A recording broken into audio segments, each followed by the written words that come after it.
Green chicken চাপ বানিয়ে নিলাম। খেতে কিন্তু অসাধারণ হয়। যাদের ঘরে বাচ্চা আছে অবশ্যই কিন্তু ভিডিওটা দেখবেন, ফুল দেখে বাচ্চাকে অবশ্যই বানিয়ে খাওয়াবেন।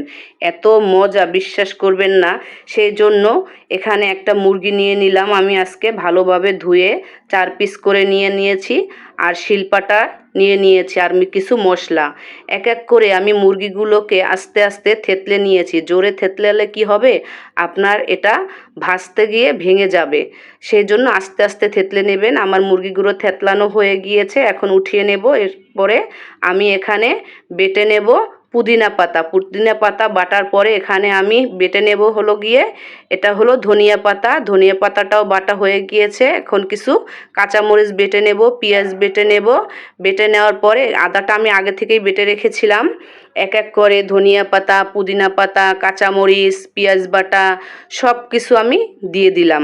দিয়ে দেওয়ার পরে এখানে এই যে দিয়ে দিলাম একটু মরিচের গুঁড়া, তারপরে লবণ, কাশ্মীরি মরিচের গুঁড়া, এখানে দিয়ে দিলাম একটু বারবিকিউ মশলা, তারপরে দিয়ে দিলাম সয়া সস আর হলো সস, আর একটু সাদা সয়াবিন তেল দিয়ে সুন্দর করে ভালোভাবে উল্টিয়ে পাল্টিয়ে একদম মেখে নেবেন। গ্রিন গ্রিন কালার হয়েছে, ঘেরানটাও কিন্তু খুব সুন্দর বের হয়েছে।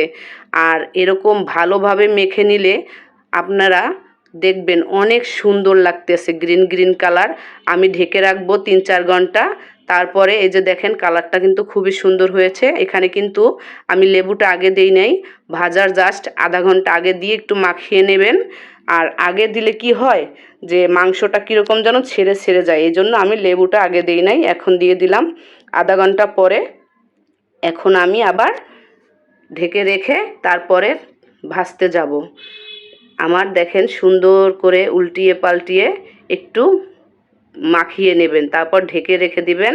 ঢেকে রাখার পরে একটা প্যানে তেল গরম করবেন। তেল গরম করে দিয়ে আস্তে আস্তে করে কম আঁচে আপনার চিকেনটা ভাজতে হবে। এই চিকেনটা কিন্তু ওভেনেও ভাজতে পারবেন, আবার ওভেনে ভাজলেও কিন্তু ভালো হয়। আমি ওভেন ব্যবহার করলাম না, আমি আপনাদের সুবিধার ক্ষেত্রে দেখালাম আমি চুলায় ভাজবো। চুলায়ও ভাজতে পারবেন। অনেকে চিন্তা করেন যে এটা দেখালো ওভেনে, আমি তাহলে কিভাবে ভাজবো, সেই জন্য কিন্তু আমি চুলোতেই ভাজলাম। এই যে ঢাকনা দিয়ে ঢেকে দিয়েছি। ঢেকে দেওয়ার পরে 5-6 মিনিট পর এই যে উল্টিয়ে দেব। দেখেন কালারটা একদম সুন্দর বাদামি বাদামি কালার হয়েছে, দেখতে কিন্তু খুবই সুন্দর লাগতেছে। আস্তে আবারও ঢাকনাটা দিয়ে ঢেকে রাখবো। ঢেকে রাখার পরে আবারও 5-6 মিনিট পরে উল্টিয়ে ভেজে ভেজে এরকম দিব। কেননা বেশি আঁচ দিলে আপনার চিকেনটা পুড়ে যাবে, খেতেও কিন্তু মজা হবে না। কালারটা এত সুন্দর হয়েছে, জাস্ট ওয়াও।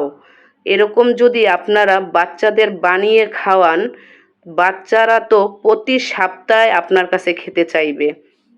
বড়রাও কিন্তু অনেক মজা মজা করে খাবে। এই যে আবারও দিয়ে দিলাম, আর 2 পিস ছিল। এক এক করে আমার সবগুলোই ভাজা হয়ে গিয়েছে। অবশ্যই কিন্তু আমাকে জানাবেন যে আমার চিকেন চাপটা কেমন হয়েছে। এটা কিন্তু গ্রিন চিকেন চাপ। অনেকেই বলবেন যে এরকম কালার হয়ে গিয়েছে কেন, ভাজার পরে সব কিছুর কালারটাই কিন্তু এরকম হয়ে যায়। এত সুন্দর হয়েছে কালারটা, খুব খুব সুন্দর হয়েছে। যদি ভালো লাগে লাইক কমেন্ট করবেন।